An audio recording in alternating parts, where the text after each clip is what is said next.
And I'll give you an example of that.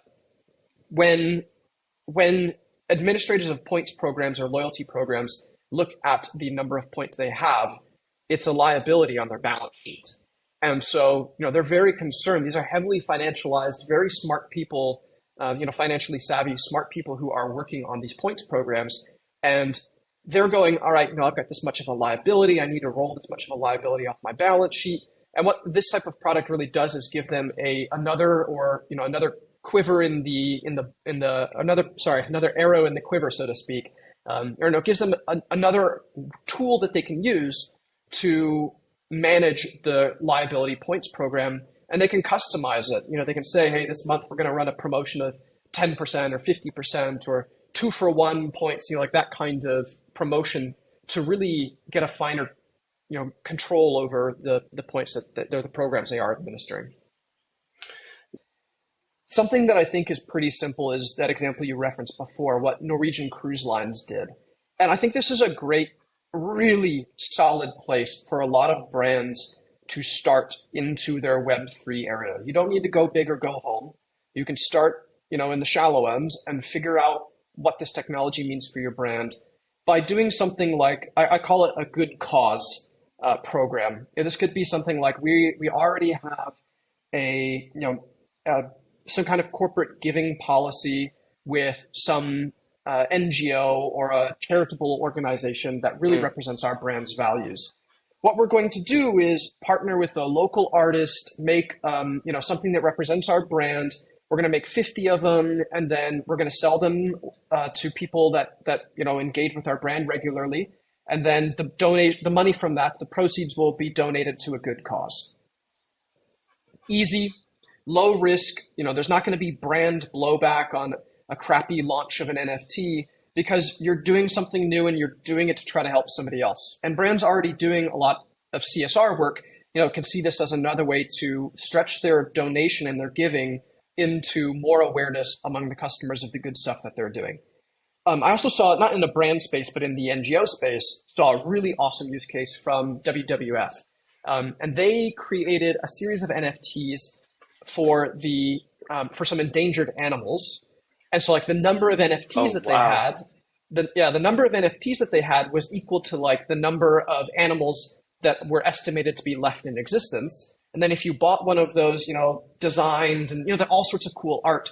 But if you bought one of those, then the money from buying it was used for the preservation or the conservation of those animals. Man, I love that. That's just creativity mixed with good humanity. That's a great. I'd actually never heard of that before. And it's dead simple. It is a simple thing. Totally. I mean, the product that Alviere has in the market is to do this really simply for brands so that they can figure out, look, it's not that hard to go and make an NFT and give it to people. You probably have customers. There's a Venn diagram of the customers you have with a Web3 wallet. The customers that you have and customers that have Web3 or NFTs somewhere else in their life. There's probably a substantial overlap in what that Venn diagram looks like. Yeah, that went through my mind. Yeah, I mean, it is a pretty normal first reaction. Be like, bro, we can already put pictures on the internet, right? You don't need blockchain to do that. But one of the interesting things that you can do with an NFT in blockchain land is you can make digital objects that are wholly and identifiably unique. And that means an awful lot when you're trying to engage fans, VIPs, top tier customers. So that's really the overlap in this loyalty and reward space. And I think there's some really interesting cases of what people are doing in this. But just to bring this full circle, the use case for NFTs in loyalty, rewards, and especially for brands is that it allows people who love your brand, it allows your super fans to engage with you differently than random regular people who are still good customers but aren't routinely and really staying involved in what you do.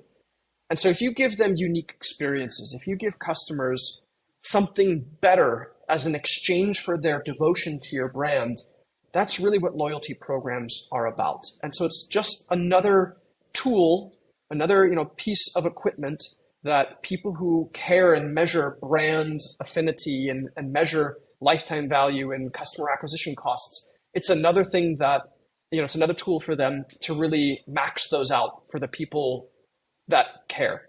That's definitely a really good point. So I think in terms of, let's call it customer engagement and daily, monthly, weekly app usage, how would you see crypto playing a part in that?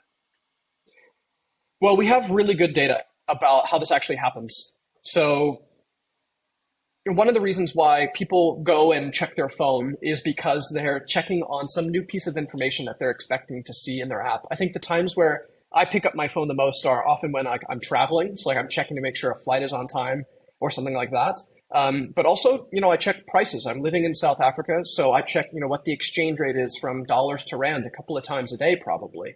And one of the things that PayPal found when they added just a simple buy Bitcoin, sell Bitcoin. That's it. Like it wasn't, tons of NFTs and complex loyalty strategies. It was buy or sell crypto. And they went from like a month, one monthly open per user on average to something like 3 times a day. And the reason why is people got some crypto and then they went, oh, it might have gone up. Oh, it might have gone down. Oh, it might have gone up. The volatility, that kind of engagement, the volatility of cryptocurrency really becomes a feature and not the bug. Yeah, exactly. So it's such a